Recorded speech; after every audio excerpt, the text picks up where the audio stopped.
Yeah. Morning, everybody. My name's Gary. I'm an addict. Yeah, it's great to be here. Thanks to the convention committee for asking me to come and do this. Big thanks to Amar for his talk. Thanks to John for taking the meeting. My sponsor says to me, when you speak at conventions, be careful because it feeds the part of your personality that should really be starved. And I know what he means by that. You know, I was the banquet speaker last night talked about our being competitive, and I was looking who's been put on after me today. It's an honest program. Anyway, it's great to be here. I'm really glad to be here. I want to dedicate this talk to my friend Paul G, who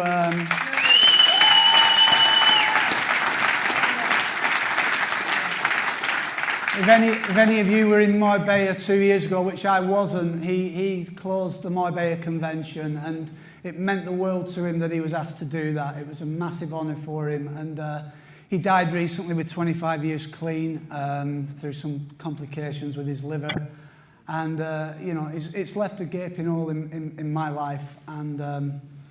And you know, when we were driving up, I was driving up here with a sponsee yesterday, and I was given the CD of Paul's Marbella talk by another of my sponsees on Friday night. And we were about to listen to it on the motorway driving up here, and I'd just been talking to my sponsee about how great Lexuses are and how reliable my car has been. And as I'm telling him that, we just hear this bang, and about 30 seconds later, one of the back tyres blew out, and we were going over 70 miles an hour. And I felt the steering go, and ended up on the odd shoulder with a sponsee of mine. And it was just one of those moments. And you know, I just thought, you know, it's such a precious thing. Life is such a precious thing. You know, it's like it can just go like that.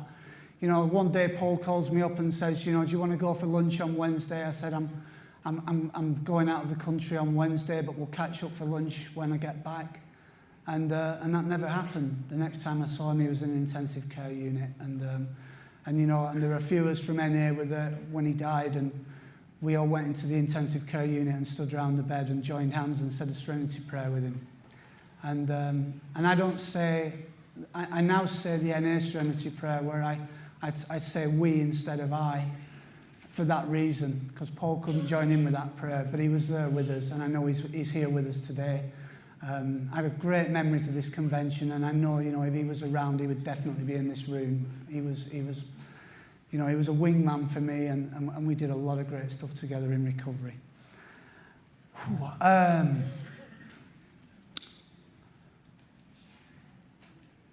I know the theme is keep coming back, and that was the first message I received in my first meeting of Narcotics Anonymous.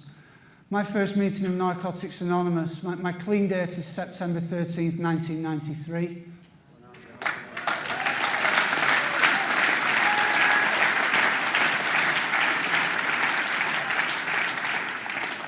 And my home group is a Trafalgar Square speaker meeting on Friday night at 7 o'clock, which celebrates 10 years, its 10-year anniversary on the 19th of this month.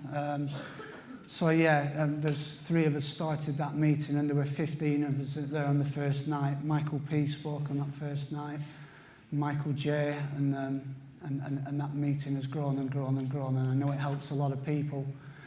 And you know, I say if anyone's a successful business person, they've generally got a business that kind of makes profit while they're asleep. And Trafalgar Square meeting, you know, is helping people while we're asleep in our beds at night, because we have a website there, www.naspeakers.co.uk, and you can listen to the previous speakers on there. And you know, and I know that website is listened to by people from all over, you know, not just in the UK, but outside the UK as well. So I'm a very proud member of that meeting. But, you know, my first meeting was at Devonshire Road Hospital in Blackpool on a Thursday night in 1993. And we had one meeting of Narcotics Anonymous in Blackpool. I come from a town called Darwin, just outside Blackburn. you know, when John introduced me as Gary from London, I sort of bristled a little bit, you know, and I was in the foyer this morning, and a guy who knew me when I was a drug addict came up to me and kind of checked my lanyard to see what had been written on there, that I hadn't kind of deviated from my Lancashire roots. But, you know, every time I come to a convention and they say area, I have this kind of like panic attack, you know what I mean? I never quite know what to put in there, because I kind of, you know, grew up near Blackburn, did a lot of using in Manchester, got clean in Blackpool, live in London, you know, it's kind of, you know, but wherever I go, I go to meetings. It's a big part of what I do. And on that Thursday night in Devonshire Road Hospital, you know, we had one NA meeting a week. When I was using in the place I was using, there was no Narcotics Anonymous. For people who are coming into the fellowship recently, you have to put this into context. That's why I loved what Dudley was talking about last night, about honouring and being respectful to the Mother Fellowship. It's so, so important. You know, there's nothing worse in NA than a person that has very little grasp of the 12 steps trying to enforce our 12 traditions. Think about that.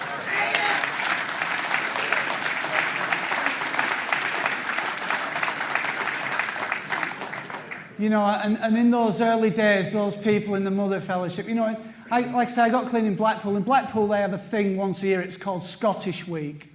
And what happens is, all these lunatics from Scotland kind of come down over Adrian's Wall, down to the Las Vegas of the north, which is Blackpool, and basically go on the piss for the week. And what happens is, a lot of them never make it back. And then they end up in Alcoholics Anonymous years later, you know. And so the meetings I came into, you know, it was just, I was 23 years old when I got clean, just before my 24th birthday. And I was being put in this van from this treatment centre and taken to these meetings.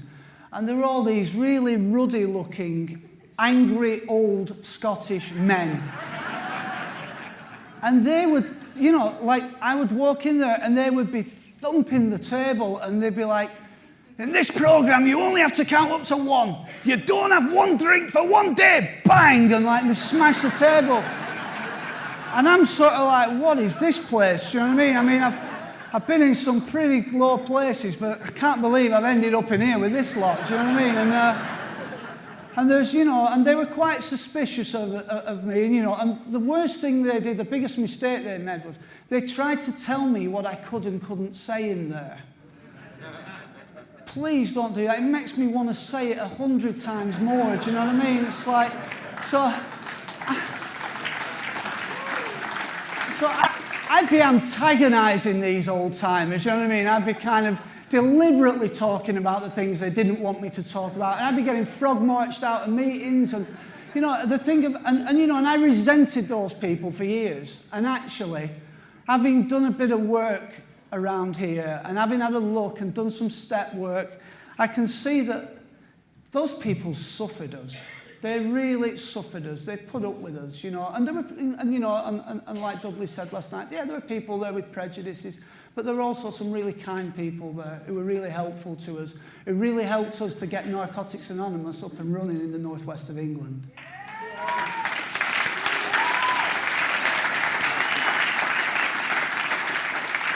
There were no meetings in Blackburn, there were no meetings in Preston, there were no meetings in Burnley, there were no meetings in Chorley.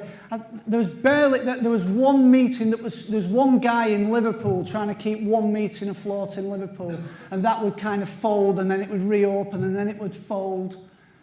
Manchester had 7 meetings, Lancaster had 1 meeting, Blackpool had 1 meeting. That was what we had. There was one person in my first meeting of NA who had more than 12 months clean, and we thought she was a guru. And she used again. And then there were people, and then the next guy who got 12 months clean, just after his 12 months, he used again. And another person got 12 months clean, and he used again.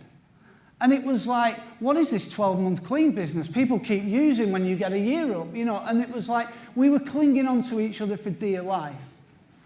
So we weren't interrogating people when they wanted to do a service commitment. I mean, I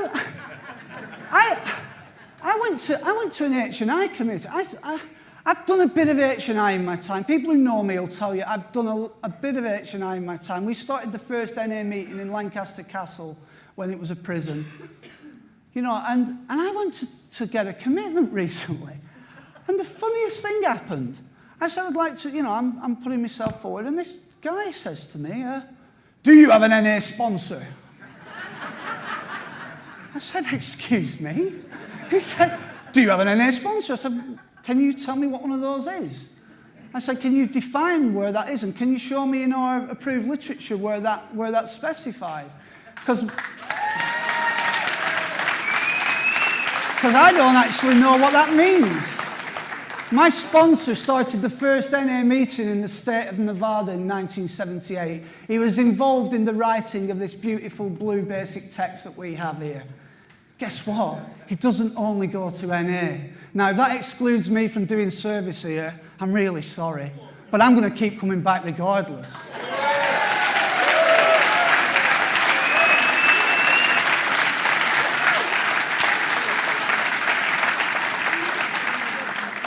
And then this guy says to me, do you work NA steps? I said, have you read the preface to the step working guide? He said, what? I said, have you read the preface to the step working guide? I said, I'd suggest you read that before you start talking about NA steps.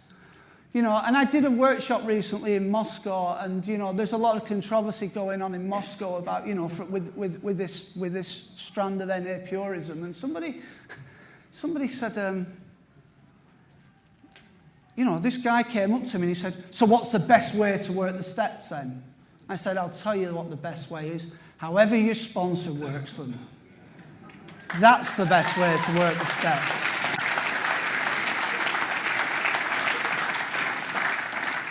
I got clean before the step working guide existed.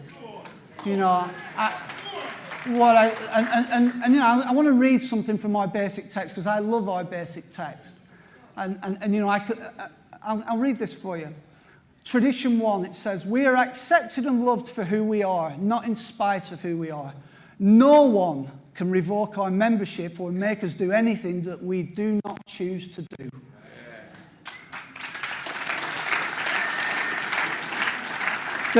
Tradition 3, the decision to become a part of our fellowship rests with the individual. And then any addict who has a desire to stop using can become a member of NA. And let's keep it like that. Inclusive, not exclusive.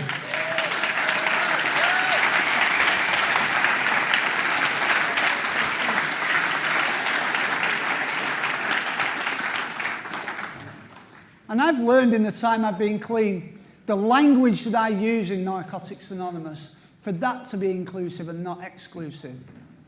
I started sponsoring a guy, and his using was very different to mine.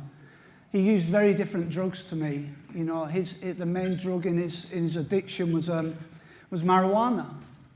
And we were talking last night. He's a lot of years clean, and I have tremendous respect for this guy. But I remember in his early days of recovery, he used to call me up and he used to say, I went to a meeting tonight, and I actually came out of there feeling far worse than when I went in. Because all everyone was talking about was shooting up and jail. And the thing about it is, you know, we read it at every meeting. We're not interested in what or how much you used, who your connections were, what you've done in the past, how little you have, but only in what you want to do about your problem and how we can help.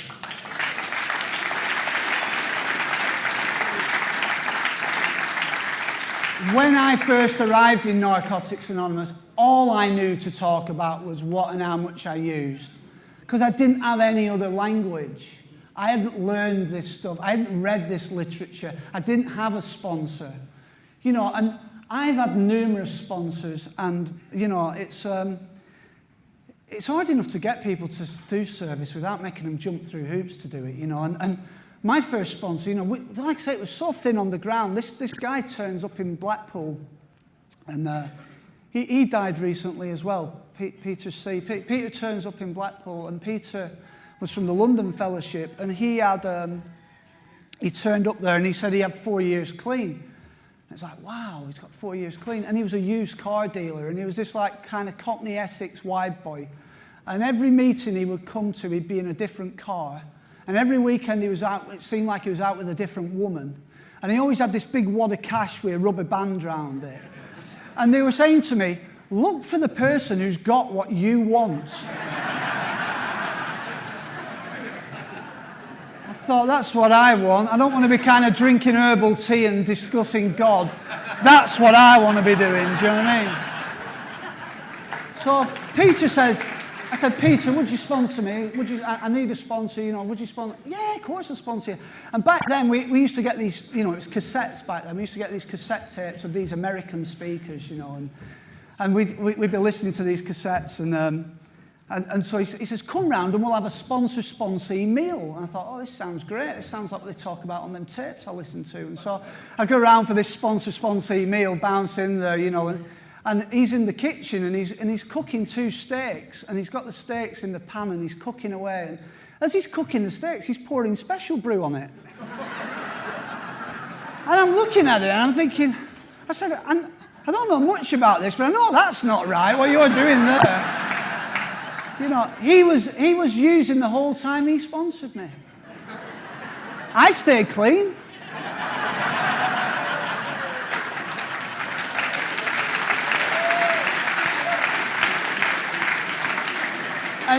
And I was with him. He was on his deathbed this year. He died of cancer this year. And I mean, he was such a character. A character right to the end. He never got the message. Never got the message.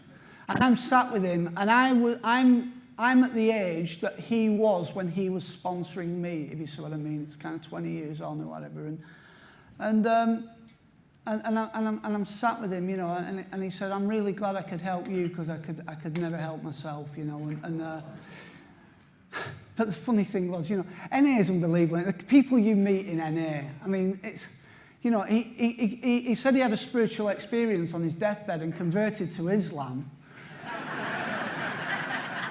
But the best thing was, he filmed himself describing this experience, put it on the internet, and it went viral. He had Muslims making homages from all over the world to this hospital in Romford. There were queues of them down the corridor. The nurses were tearing their hair out. They had entire families coming from the Middle East, from America. Only in NA do you meet these people, do you know what I mean?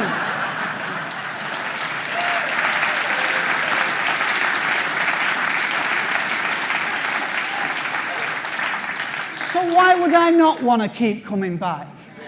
Why would I not want to keep coming back? If you went to the banquet on a stolen ticket last night, keep coming back. Just keep coming back. NA needs you. Do you know what I mean?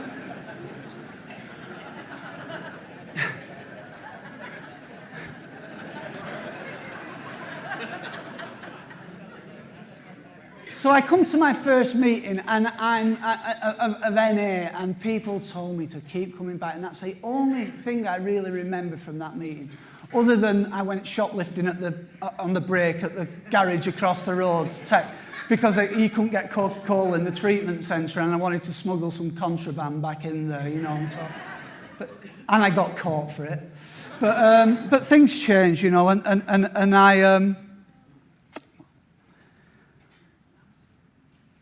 I didn't understand anything about addiction when I got here. I would say, I'm Gary, I'm an addict, and I was copying to something, but I didn't understand what I was copying to.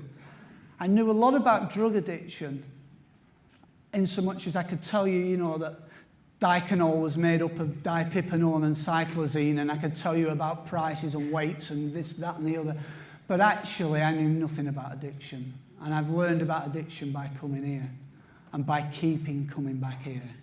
And, in our basic text, it talks about we know the 2 things that make up true addiction, obsession and compulsion. I was about 6 months clean when I read that, and those words, that language was so alien to the language that I come from. But I'll break that down and I'll tell you what that meant for me, As a youth, I kind of grew up on red alert. We hung around in gangs and we were cruel, and we kind of picked on each other, and I can't say I felt weird and different as a kid. The truth of it is, I don't remember how I felt as a kid. I grew up in, our household was like, that TV show, The Royal Family, but there was no dialogue. And we sort of basically, it was, my dad worked in a mill, my mum worked on the markets, I had an older brother, he's not an addict. And I kind of grew up in this environment where I think it was only when I got to around 12 years old, if I look back, I can start to see the cracks around then. We like to use the word self-obsession, but I was shy, I guess. And I was trying to kind of cover that up, and I was quite insecure, and other kids appeared far more outwardly confident than I felt inwardly. And, I would look at girls and I think I'd love to chat to her, and I was a little bit too nervous to go and talk to them, and I think, what if I get rejected? And, I think, I hear some kid tell a funny joke and I want to recount it, and something in me would say, what if everyone doesn't laugh? And then one night, a couple of us got a bottle of cider, we went round the back of the garages, we drank this cider. Whew! It freed me of me. It changed my perception of reality. I walked out of the pool hall where we all hung around. I had the drink. I went back into that pool club. I was a different kid. The kid I felt intimidated by, I'll fight you and I'll fight your mate while I'm at it. The joke I was too nervous to tell, all of a sudden I'm very funny.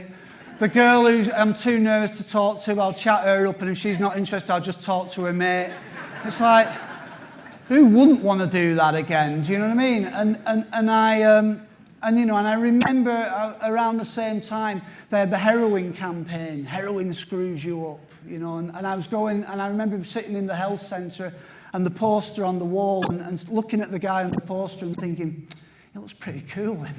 And I took the poster down from the wall and it ended up on my bedroom wall as a 14-year-old kid. I don't know, other people had pictures of Duran Duran or whatever. I've got the flipping heroin screws you up campaign up there. But, my mum and dad didn't even notice, I don't think, they were wrapped up in themselves,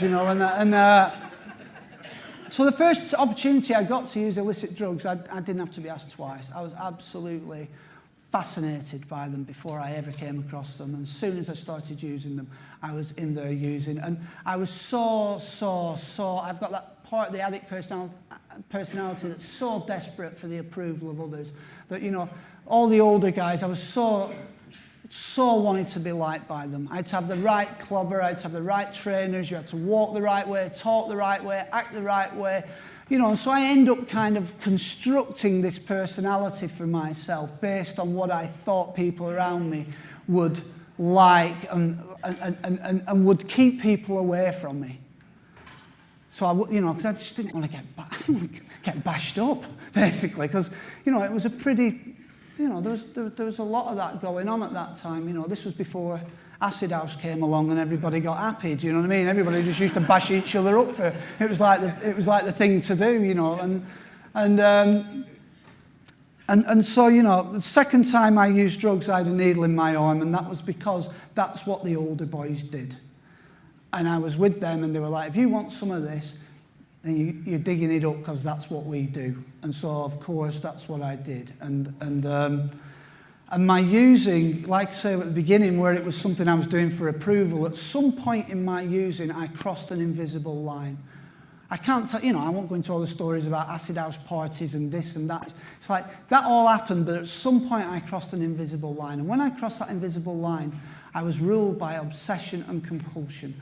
Obsession, one thought that overrides all other thinking. My first waking thought as I opened my eyes would be about the getting and using and finding ways and means to get more. And that thinking would stay with me all day long. But then, I get obsessed with stuff clean. I'm not one of these people who sits in NA and says, I get addicted to anything, me. Because I don't, actually. I don't. I don't shop in the way I smoke crack. Trust me on that. Really, I don't. I've been workaholic, but I spoke to my sponsor. He said, Gary, you make sure you eat lunch, you make sure you try and go to a couple of lunchtime meetings a week, and when it gets to 7 p.m, whatever's going on in the office, you leave that office. Okay, cool.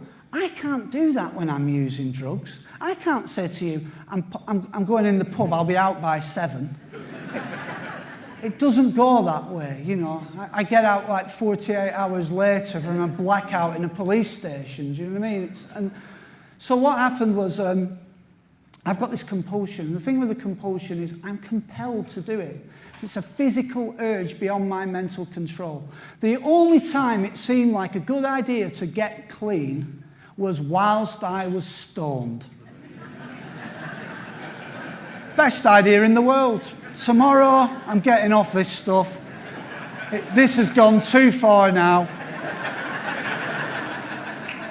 Next morning, wake up, bang, obsession, bang, craving.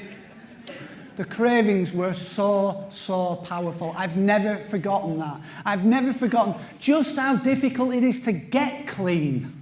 Never mind stay clean. What, you got to the other side of a turkey? What, you're clean? I didn't even know what being clean was, though. You know, I'd spent 2.5 years before I found Narcotics Anonymous with what I describe as a misguided desire to stop using, because no one had suggested the idea of total abstinence. But the worst thing about the compulsion is, and the cravings is, no matter how much of the stuff I get, it's never quite enough. So I never had the experience of going and scoring a gram in Moss Side and then getting back to my flat and thinking, you know, getting half a gram into it and thinking, feel just right now. Think I'll seal this up, pop it in the drawer, stick a Lou Reed album on, and kick back for a few hours. You know, it didn't go like that. So I didn't make a very good drug dealer. Tell you about my drug dealing. This is how my drug dealing goes, right? I go over to Moss Side, I score myself a 16th or an 8th of gear, because I'm small time. I'm not one of the NA Al Pacinos. I was small time, really small time. I get my McDonald's spoon and my £10 wraps, and I want everybody to like me, so I want everyone to say, he's got top bags in. He's got, you know, go away and open the wrap and go, wow, look at that top guy, top bags. So I put my personal over there and I wrap my bags up and I put all my wraps together and I pop them in the drawer and I start tucking into my personal. Anyway, before you know it, guess what? My personal's gone. And I haven't sold any wraps yet, and I sit back and I think, them wraps were a bit big, weren't they?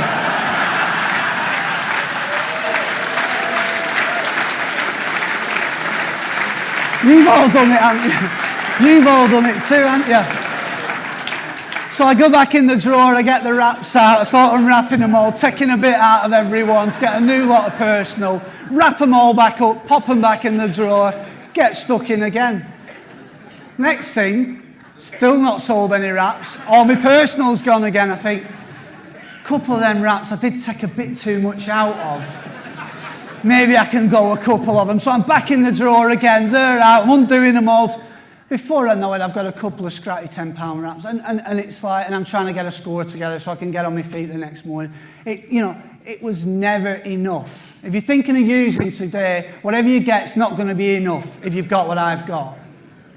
You know, the only time I'm satisfied is when I'm unconscious. The other problem for me is, though, I've got a very strong moral compass. I know the difference between right and wrong, and I knew the difference between right and wrong when I was using. And that was the problem, and that was what brought me here. Because I'm powerless against this thing, and it's got me doing things I don't want to do with people I don't want to be doing it with. And I can't stop myself from doing it. And I thought everyone measured me on my intentions, and they don't. They measure me on what I actually do. And I was so well-intentioned, but I couldn't stop myself doing these things, and I started to progressively despise myself. I hated myself. And, you know, towards the end of my using, I attempted suicide. I failed at that. I remember waking up in a psychiatric unit and thinking, you dick, you couldn't even do that right. You know, and what happened was I hit bottom. I can give you stories about shoplifting packs of bacon and jars of coffee, and we can sit here till 3 o'clock and I'll tell you them stories. I hit bottom. Hitting bottom for me was hitting a place where I knew I didn't know best, and screamed out in desperation and invited in something greater than me. That was hitting bottom. When I was in the midst of my addiction, you couldn't tell me anything. I knew everything. People would say to me, you need to slow down with that stuff. Yeah, whatever. Stop driving me mad. Stop getting on my case. I know what I'm doing. I'm fine. I'm all right. Older guys who've been using way longer than me, you carry on with that stuff, it's going to kill you. What are you going at it like that for? Yeah. Stop. Just get off me back. I'm all right. I'm fine. You couldn't tell me anything. When I hit bottom, I was ready to listen. Now, the thing is, the challenge I face in recovery is if I'm not doing this stuff, these steps and these traditions, and keeping coming back here regularly, I can get myself into a place clean where no one can tell me anything. Where I know best, I know what I'm doing. Leave me alone. Stop going on about those meetings. Stop telling me to ring my sponsor. I'm all right. Get off my case. I don't want to use. I mean, if you think this is about not using, yeah, this is all not using does it. That's entry point level. If you stick around a little while around here, you'll start to understand that you have to learn how to not use a day at a time, and that's the base bottom line of everything we do here. But all that does is give me access to treating the real problem. I need something clean that's going to change my perception of reality clean. Something that's going to affect me from the neck up that's not chemical. And that comes from something spiritual. Some kind of spiritual experience. And how do I get one of those? Well, I get one of those through consistent and persistent application of this.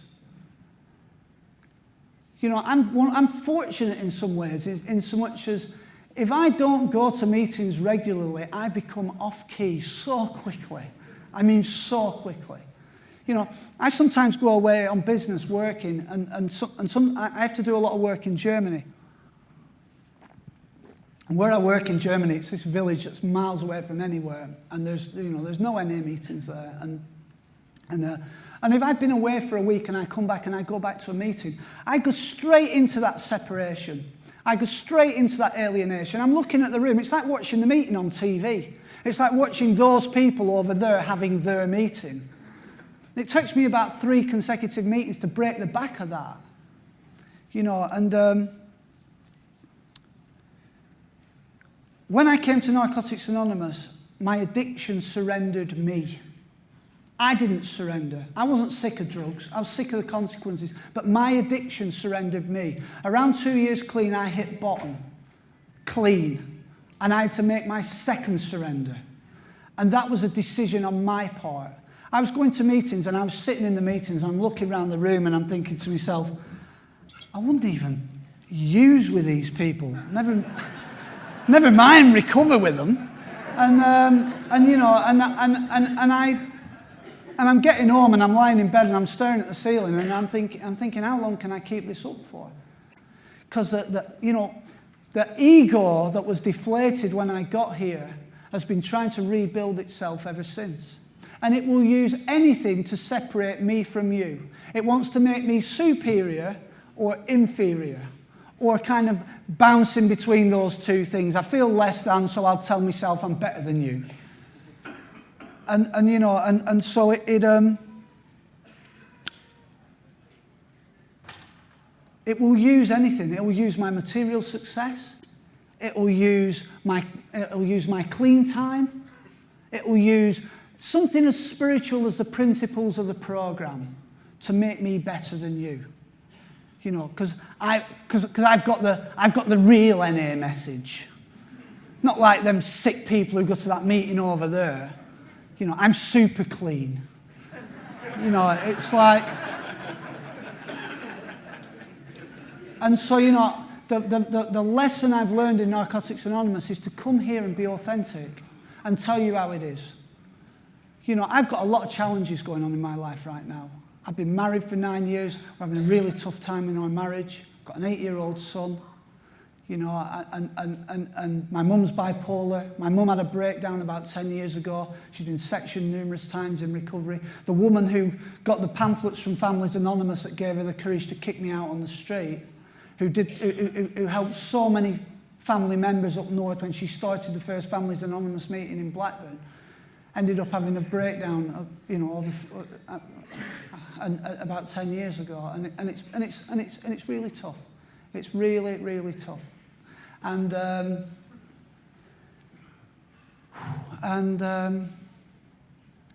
but I keep coming back here. And I find tribes within the tribe. You know, please don't come and tell me about parenting if you've not got kids.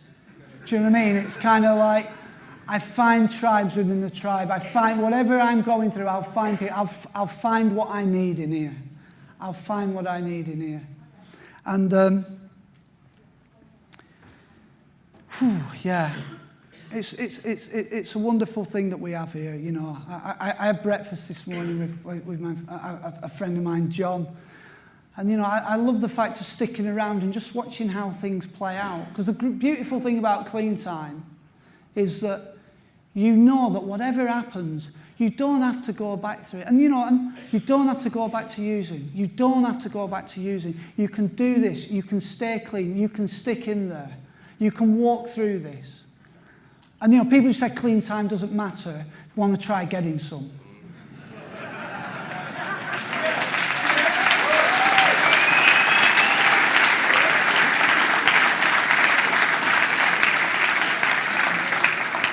You know, it doesn't necessarily get better. What gets better is my ability to stay clean through it. You know, I once heard a woman in a meeting, someone had said to her, keep coming back, it gets better. And she said, well, that wasn't my experience. She said, for me, it got better, then it got worse, then it got real, then it got different, then it got real different. You know, and it's like, it just is what it is, you know, and it's having the ability to be authentic when we've been around a while as well. Being able to tell people that, you know, everything isn't rosy in the garden right now. But, you know, but I ain't going, you know, it's a painful realization when, you know, I remember being a few years clean and realizing there's nowhere to go. There's nowhere left to go. So you might as well stick in here. And, you know, and that's why, you know, I look out here today and I can see so many of my friends, and I know there's a lot of love in this room, and there's people I have so much love for. And, you know, I could talk and talk and talk, you know, but I saw John this morning. John got clean up in St. Anne's, and John was, you know, one of the NA experts, and then he came back to London, and he relapsed in London. And I was just starting out in the fashion industry, and I was doing an internship. And the place where I was working, I was in a press office, and it was based in King's Cross. And so I come out of my office, this public relations office, with my two bosses, and we're walking down through King's Cross. And who should come walking towards me? John. And he comes up, and then I spot in his hand, he's kind of got the fashion accessory of the tin of special brew. And he goes, and he staggers towards us and goes, hey, Gary, are you looking? And I'm with my two new bosses, do you know what I mean? And I'm sort of like... And the next time I see John, I'm in Pentonville prison, and he's sat in the meeting. And, you know, and I'm pleased to say we're having breakfast this morning, and John's got well over 10 years clean now.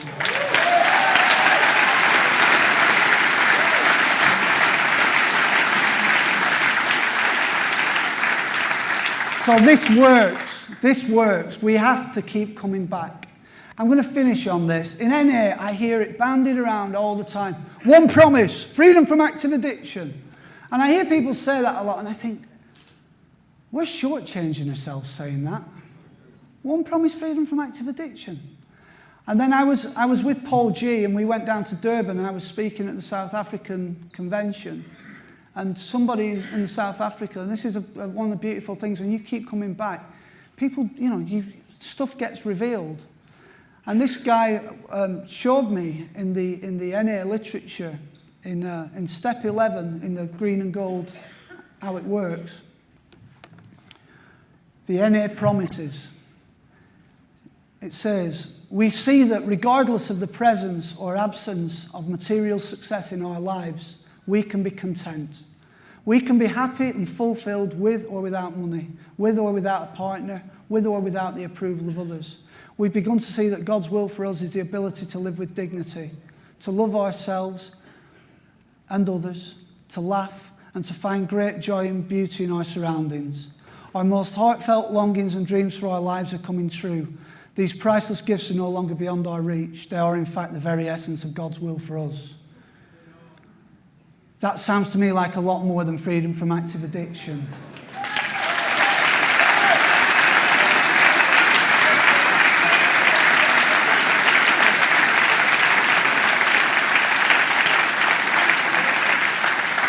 You know, not only did I have an abnormal reaction to drugs, I have an abnormal reaction to abstinence.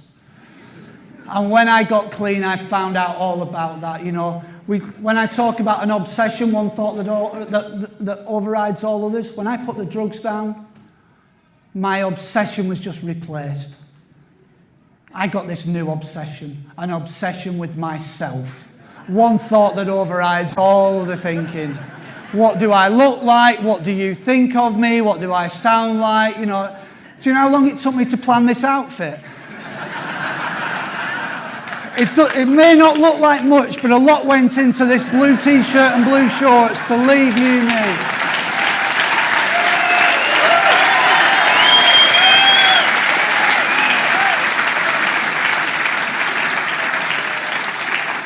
And if you stick around here, you need some respite from that.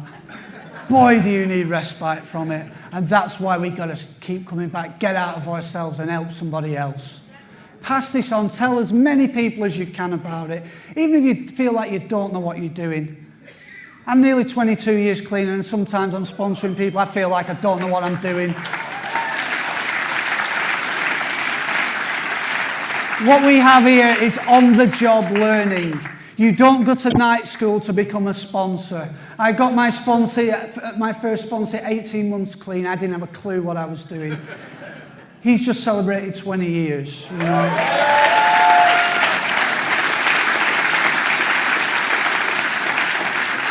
I love you all very much. If you're new, keep coming back. If you're not new, keep coming back. If you had a stolen dinner last night, keep coming back. I love you lots. God bless you all. Get up.